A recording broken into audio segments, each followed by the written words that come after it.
Assalamualaikum warahmatullahi wabarakatuh. Kembali lagi bersama saya di channel Ngulik Sejarah. Pada kesempatan kali ini, saya akan kembali lagi membacakan suatu kisah misteri yang berjudul Minasih, si Kembang Desa. Cerita kali ini ditulis oleh Ed Loka Raihana. Nantinya kalian juga bisa mengunjungi laman Facebook beliau ya teman-teman. Seperti biasanya, saya tidak akan lupa mencantumkan linknya pada kolom deskripsi video kali ini.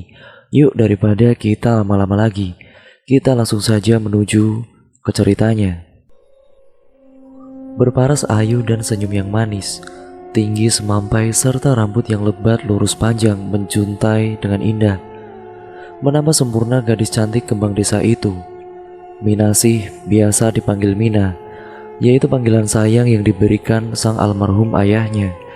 Mina berusia 22 tahun, berasal dari desa yang cukup terpencil jauh dari kota.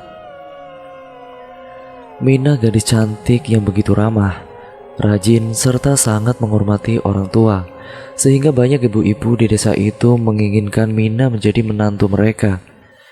Keseharian Mina selalu membantu sang ibu yang bekerja menjadi buruh tani di salah satu Keseharian Mina selalu membantu sang ibunya yang bekerja menjadi buruh tani pada sawah ataupun kebun seorang juragan tanah di desa itu. Semenjak sang ayah meninggal dunia, Mina lah yang selalu membantu sang ibu. Mina memiliki seorang kakak dan seorang adik laki-laki yang bernama Seno, sedangkan adiknya bernama Siti.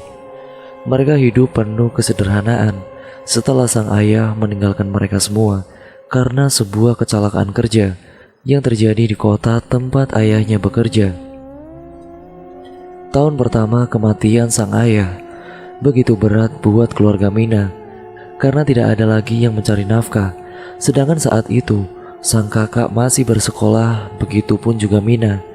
Karena tidak ada lagi yang menjadi tulang punggung keluarganya, Mina serta sang kakak harus berhenti dari sekolah mereka karena mereka harus membantu sang ibu yang bekerja menjadi buruh tani. Semua kepahitan yang Mina lalui itu, dengan kesabarannya begitupun dengan sang kakak, mereka berdua tetap menjalaninya. Adik serta ibunya pun pasrah akan keadaan, namun akan tetap berjuang karena mereka sadar harus bangkit setelah kepergian sang ayah. "Bu, capek bu, maaf ya. Hari ini Mina tidak ikut ibu ke ladang karena Siti sakit bu. Jadi Mina yang merawatnya," ucap Mina kepada sang ibu yang baru saja pulang dari ladang dengan keadaan yang cukup sangat lelah. "Iya, tidak apa-apa nak. Kamu kan ngurus adikmu, kalau kamu ikut ya si dedek tidak ada yang mengurusnya," ucap sang ibu. Mina sangat sedih melihat keadaan sang ibu. Di usia tuanya, ia harus tetap bekerja banting tulang agar kebutuhan sehari-harinya dapat terpenuhi. Sedangkan sang kakak, yaitu yang bernama Seno, ia beberapa minggu yang lalu ikut sang paman dari pihak ayahnya bekerja di tempat sang ayah di kota. Kini di rumah yang sudah lapuk dan tua itu, Mina tinggal bersama sang ibu dan juga adiknya. Terkadang terpikir di hati Mina, apa ia harus ikut merantau sang kakak ke kota agar bisa membantu memenuhi kebutuhan sehari-hari, biar bisa cepat merenovasi rumahnya itu. Dikala hujan, rumah itu mengalami sering bocor. Dikala hujan, rumah itu mengalami kondisi yang sangat parah dalam kebocoran. Bocor di mana-mana, bahkan tidak jarang rasa khawatir menghantui Mina bila ada hujan yang sangat lebat bersamaan dengan angin, dan ia pun takut kalau rumah itu roboh. Tapi semua keinginan itu hanya tinggal keinginan. Ia berpikir kalau ia ikut sang kakak, yaitu untuk merantau bersama pamannya, maka yang akan mengurus adik serta ibunya siapa? Sedangkan sang adik masih terlalu kecil untuk membantu sang ibu, yaitu untuk bekerja di ladang maupun membantu beres-beres rumah mereka. Mina sangat begitu menyayangi adik serta ibunya. Apapun Mina lakukan demi kebahagiaan sang adik serta ibunya itu. Maka Mina si kembang desa yang memiliki hati yang tulus dan juga ramah, serta berbakti kepada ibunya, dan juga dia adalah seorang yang bekerja keras. Di usia yang terbilang muda, Mina sudah menjadi gadis dewasa dalam segala hal. Karena itulah banyak para ibu-ibu dan serta pemuda desa yang kemudian ingin menjadikan Mina sebagai menantu dan juga sebagai istri mereka. Pribadinya yang cukup agamis semakin menambah indah kecantikan Mina. Suatu ketika seorang pemuda desa itu mengunjungi rumah Mina, berniat untuk bersilaturahmi kepada ibu serta adik Mina, dan lalu kemudian berniat ingin melamar Mirna setelah itu. "Assalamualaikum," ucap sang pemuda. "Waalaikumsalam," jawab Mina dengan lembut. Kang Rohim, maaf Kang, tumben datang kemari, ada apa ya Kang?"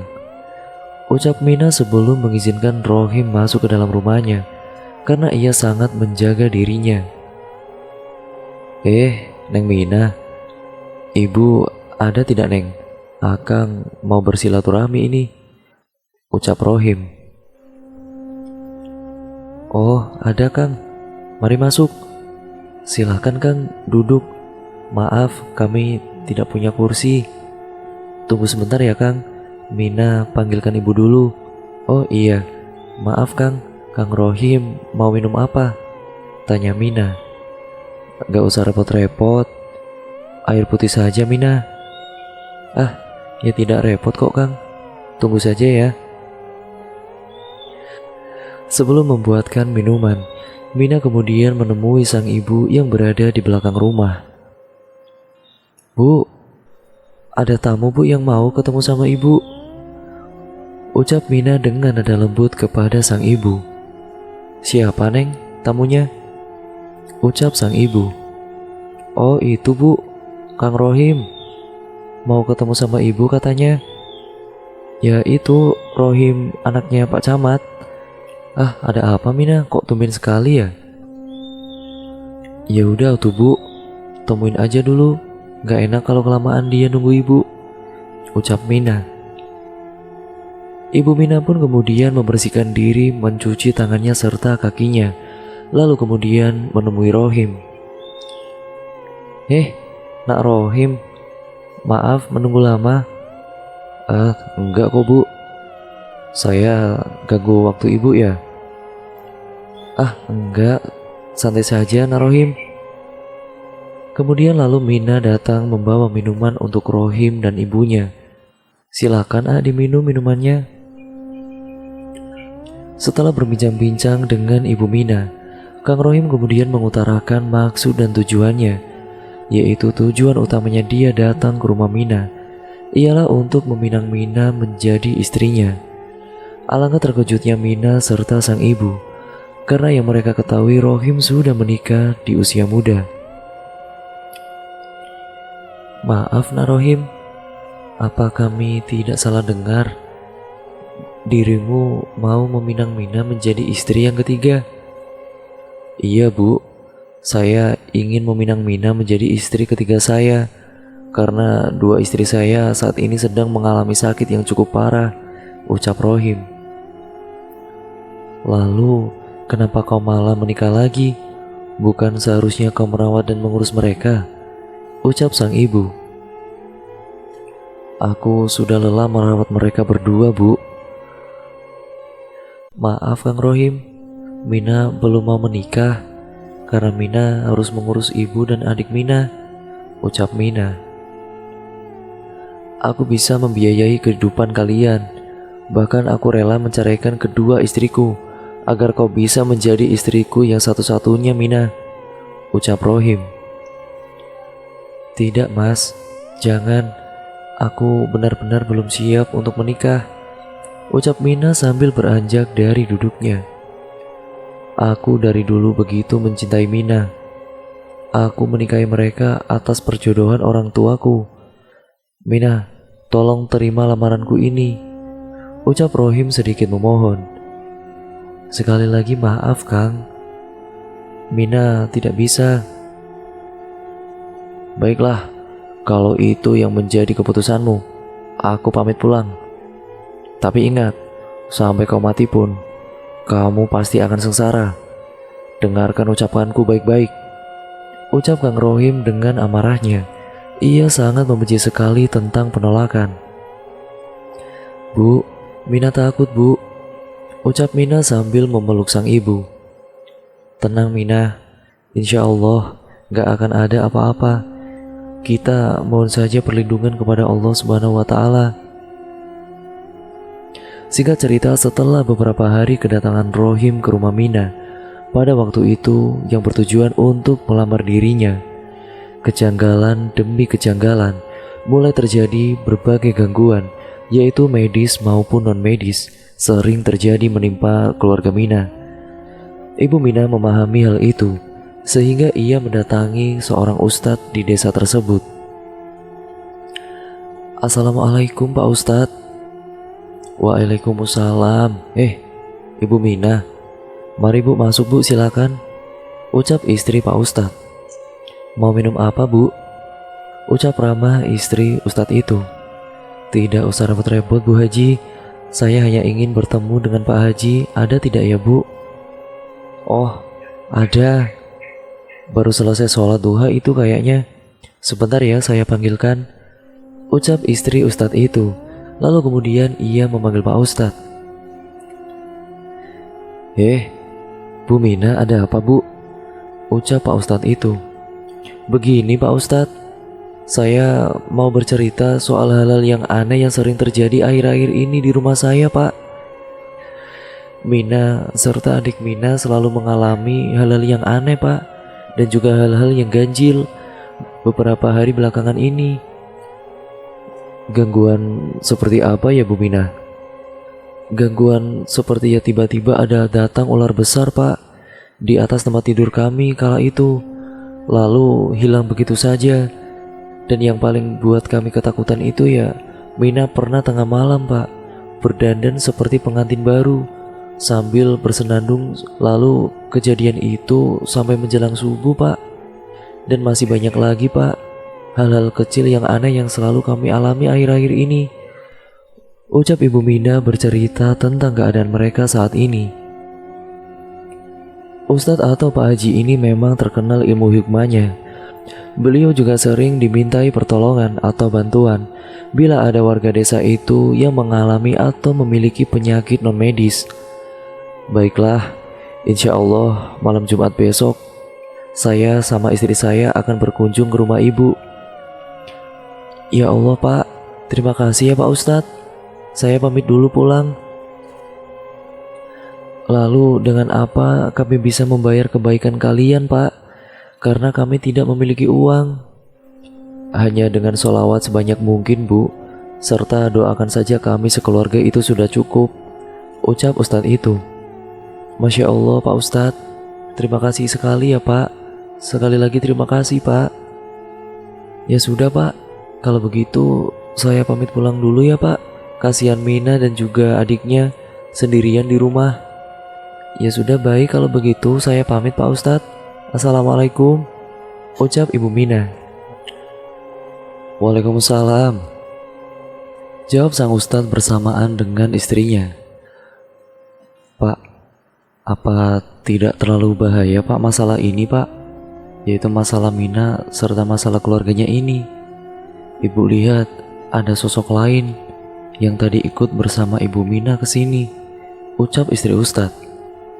Insya Allah Bu, kita minta perlindungan Allah saja. Pasti tidak akan terjadi apa-apa. Saat di jalan pulang ke rumah, perasaan Bu Mina begitu cemas hingga ia berjalan tergesa-gesa menuju rumahnya. Assalamualaikum Mina, adik. Ucap sang ibu memanggil kedua anaknya. Waalaikumsalam. Ucap sang adik Mina. Ya Allah, nak, kamu kenapa kok pucat begini? Bu, Kak Mina Bu. Bu, Kak Mina. Sambil menangis memeluk sang ibu lalu pingsan seketika. Adik, "Adik, bangun nak, tolong, tolong!" teriak sang ibu sambil berharap ada yang mendengar teriakannya. Tidak lama datanglah para tetangga Mina. "Ya Allah bu, kenapa bu, ada apa?" ucap salah satu seorang warga. "Tolong, anak saya pingsan. Saya baru tiba di rumah, dia begitu pucat seperti ini. Lalu kemudian memeluk saya sambil menangis." "Ya udah ayo, sekarang kita gotong saja taruh di kamar." Beberapa warga membantu memindahkan adik Mina ke dalam sebuah kamar, sambil terus menunggu dan memberikan minyak angin ke sang anak. Sang ibu terus saja menangis. "Bu, Mina kemana bu? Kan biasanya Mina yang menjaga adiknya," ucap salah satu tetangga. "Ya Allah, iya, aku baru ingat. Tadi saat si adik pingsan, ia berkata, 'Kakak bu, kakak bu.' Dia bilang seperti itu. Lalu sampai saat ini aku belum melihat Mina," ucap ibu menjelaskan. "Ya sudah, ayo bu, kita cari Mina. Mungkin dia pergi ke warung atau kemana gitu bu," ucap salah satu tetangganya. "Ya sudah, yang lain mencari Mina, serta sebagian ada yang tunggu di sini menemani Bu Mina sambil menyadarkan adik, biar kita tahu kemana perginya Mina. Ayo cepat." Semua warga dengan kompak mencari keberadaan Mina hingga keluar desa. Namun kemudian semuanya tidak menemukannya, dengan hasil yang dikata nihil. Sampai 2 hari Mina tidak diketemukan.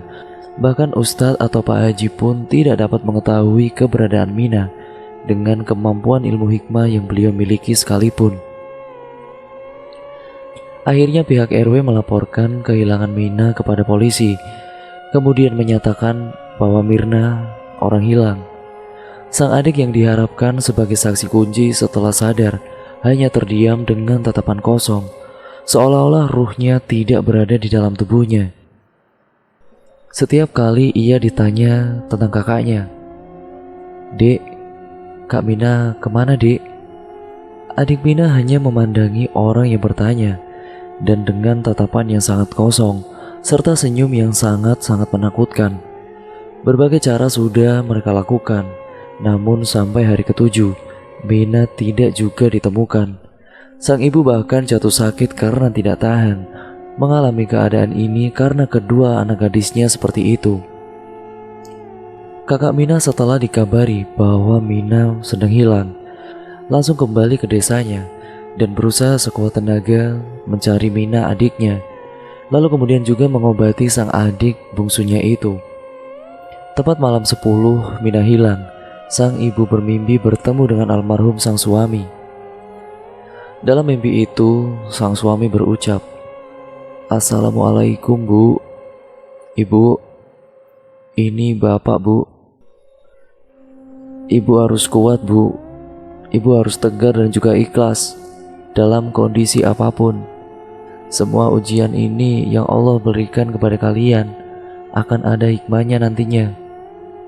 Mina ada di suatu tempat. Bapak tidak bisa menjangkaunya. Hanya doa ibu yang menjangkau. Doakan Minamu. Bapak pamit ya bu." Begitu ucapan dari Korin suaminya melalui mimpi Ibu Mina. Ibu Mina pun terbangun lalu kemudian menguatkan hatinya. Kemudian dia berwudu melakukan sholat sunnah. Di akhir sholatnya dengan pembacaan Yasin, lalu kemudian berdoa dengan setulus hati dan ikhlas agar sang anak ditemukan juga. Kehilangan Mina sudah berjalan 2 minggu. Warga serta polisi sudah menghentikan pencarian, hanya tinggal menunggu keajaiban Tuhan agar Mina bisa ditemukan dalam keadaan apapun. Begitupun dengan sang ibu, dan dengan ikhlas ia menerima keadaan ini dan siap menerima apapun keadaan Mina, asalkan jasad atau Mina bisa kembali pulang. Bahkan sang ibu sudah menyiapkan sepetak tanah di belakang, yaitu di belakang rumahnya untuk makam Mina. Di sisi lain ada seseorang anak bersama sang ibunya dengan berjalan ingin mengunjungi sanak saudaranya di daerah yang lumayan jauh dari mereka tinggal menggunakan sebuah kendaraan sepeda motor. Sang ibu serta dua anaknya itu melihat jalan alternatif yang diarahkan warga karena jalan utama ditutup ada perbaikan jalan. Saat melintasi jalan pintas itu, ada hawa yang sangat berbeda dan sangat tidak enak. Namun hal itu yang menarik bagi mereka. Namun sang ibu yang barusan tidak menghiraukan dan terus saja berjalan ke tujuan utama mereka. Singkat cerita, mereka pun sampai di tujuan mereka, yaitu di rumah sanak saudara itu, yang kemudian mereka bersilaturahmi hingga mereka lupa waktu dan sang anak tidak ingin pulang. Saat ingin melintas jalan pintas, tiba-tiba berdirilah sosok wanita yang berpakaian kebaya serta juga mengenakan rok dengan rambut panjang terurai tepat di tengah-tengah jalan. Karena keadaan yang gelap, juga saat itu tidak ada penerangan sama sekali. Lalu mereka terkejut dan juga sang ibu itu terjatuh dari motornya. "Ya Allah, Mbak, kalau mau bunuh diri itu jangan di sini. Sana, di sungai sebelah sana tuh. Kayaknya dalam sekali. Lagian ngapain sih nongol kagak jelas begitu, nyelakain orang aja," ucap ibu itu sambil mengomel dan kemudian membangunkan motornya. Dasar gadis tidak punya akhlak. Emak-emak jatuh bukannya dibantuin, malah berdiri saja di situ. "Ya Allah, singkong gue ngelinding," ucap sang ibu sambil mengambil singkong rebus kesayangannya yang terjatuh bersama tempat wadahnya. "Ah, gimana sih?" ucap ibu-ibu itu dengan ngenes. Sosok itu kemudian hanya berdiri sambil melihat sang ibu dengan senyum yang manis, kemudian mentertawakan tingkah sang ibu-ibu itu. "Ya, udah atuh Neng, minggir sana. Saya mau pulang. Lagian ngapain juga anak gadis berdiri di tengah jalan seperti itu, bahaya," ucap sang ibu ke sosok itu. "Bu, tolong saya, Bu. Saya mau pulang." "Oh, ya sudah, ayo, mau pulang kemana?" "Pulang ke sana, Bu," sambil menunjuk ke sebuah bangunan tua yang terlihat sudah sangat tua. "Lah, pulang dekat tinggal pulang. Ngapain harus repot?" "Ya sudah, ayo, Ibu. Ayo Bu, mampir ke sana, Bu," ajak sosok itu sambil menuntun sang ibu. Saat dia mengetahui bahwa tangan si wanita itu sangat dingin serta wajahnya sangat pucat, lalu barulah ibu itu menyadari sesuatu hal yang sangat tidak beres. Kalau sosok ini bukanlah bangsanya atau Korin, seorang gadis cantik. "Ya Allah, jadi detektif lagi aja kali ya." "Set dah, udah dulu ya Neng. Ibu makan singkongnya dulu boleh nggak?" "Nanti aja Bu, di rumah saya ada minuman juga biar nggak seret."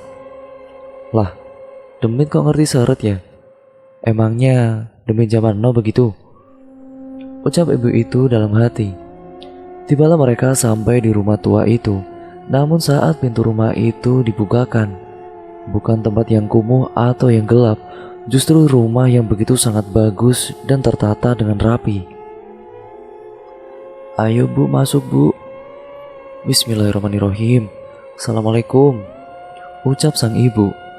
"Waalaikumsalam Bu," ucap sosok itu.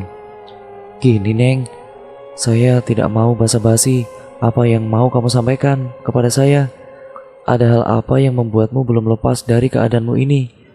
Sosok itu kemudian meneteskan air mata.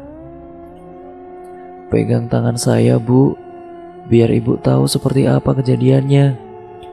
Dalam keadaan seperti menonton TV, di rumah itu sang ibu melihat ada laki-laki dan kemudian gadis itu pun masuk ke rumah ini. Gadis itu seperti dalam keadaan tidak sadarkan diri dengan menggunakan pakaian seperti yang dia gunakan saat bertemu dengan sang ibu itu. Laki-laki itu meletakkan gadis itu di bangku yang berada di rumah ini. "Minah, kita sudah jadi suami istri sekarang. Sekarang kau adalah milikku selamanya sayang. Sambil mengusap-ngusap wajah cantik gadis itu, aku akan menjadikanmu abadi Mina, agar tidak ada seorang pun yang dapat memisahkan kita. Pemuda itu melakukan hal yang sangat tidak pantas. Setelah selesai melakukan dengan hal itu, pemuda itu kemudian menggoreskan pergelangan tangan Mina dengan sebuah belati hingga menimbulkan luka cukup dalam, serta darah segar kemudian mengalir dengan deras. Karena rasa sakit itulah, Mina tersadar dari pingsan. Ya Allah, apa yang mau kamu lakukan kepadaku, Kang? Sambil menangis dengan keadaan yang terikat di sebuah bangku. Ini caraku mencintaimu Mina, sama halnya dengan istri-istriku lainnya. Sambil mendekati wajah Mina dan lalu mengusapnya dengan belati. Tidak Kang, ini salah Kang, aku mau pulang. Kang, aku mau pulang. Tidak istriku, kau sudah menjadi milikku. Kita sudah menikah, dan kau pun sudah aku bayar dengan harga mahal. Kakakmu sendiri yang menjadi wali nikahmu, ucap pemuda itu sambil tertawa. Tidak mungkin abang melakukan itu kepadaku. Kamu pasti bohong Kang. Duit itu mengalahkan segalanya. Lalu dengan sadisnya belati itu ditusukkan ke pipi Mina hingga tertancap. Sakit Kang, ampun, ucap Mina dengan rasa sangat kesakitan. Sakit ini belum seberapa sayang. Sekarang giliran yang ini. Pemuda itu kemudian menusukkan sebuah tusuk konde ke mata Mina, yang kemudian terakhir menusuk berkali-kali. Tusuk konde itu tepat di jantung Mina, hingga Mina meninggal seketika. Setelah Mina meninggal, jasad Mina diletakkan di bagian tiang rumah yang berada persis di tengah-tengah ruangan rumah itu. Dengan keadaan darah segar yang terus mengalir dan kemudian terikat di antara tiang-tiang, jasad Mina ditinggal begitu saja. Pagi dan malam hari pemuda itu mendatangi jasad Mina, lalu mencium kening sang Mina dan kemudian menusukkan lagi tusuk konde di bagian tubuh Mina. Sekarang kau sudah tidak merasakan sakit lagi kan Mina? Akang tusukkan lagi ya di banyak tempat di tubuh indahmu ini ya sayang, ucap pemuda itu. Karena jasad Mina yang mulai menimbulkan bau yang sangat tidak enak, pemuda itu melepaskan ikatan Mina dan mengubur Mina begitu saja di bagian tengah rumah itu. Keadaan kembali normal, lalu kemudian aku melihat sosok Mina menangis keadaannya. Tolong sempurnakan jasadku ibu. Baik, aku akan membantumu. Tapi bantu aku mengungkapkan siapa pelakunya yang tega melakukan seperti ini kepadamu. Pelakunya sudah mati bu. Akulah yang menerornya. Dia pun mengalami kecelakaan hingga masuk ke jurang, lalu terbakar bersama kendaraannya. Kini tinggal jasadku yang belum disempurnakan, ucap Mina. Bismillahirrohmanirrohim. Aku bantu semampuku. Ibu itu pun kemudian kembali ke kendaraannya, yaitu yang berada tidak jauh dari tempat itu. Lalu di sana sudah ada beberapa orang yang mengelilingi kendaraannya. Permisi, ini ada apa ya? Kenapa kalian mengelilingi motor saya? Oh, ibu ini pemilik motor ini ya bu. Kami kira ada terjadi pembegalan bu, atau kecelakaan.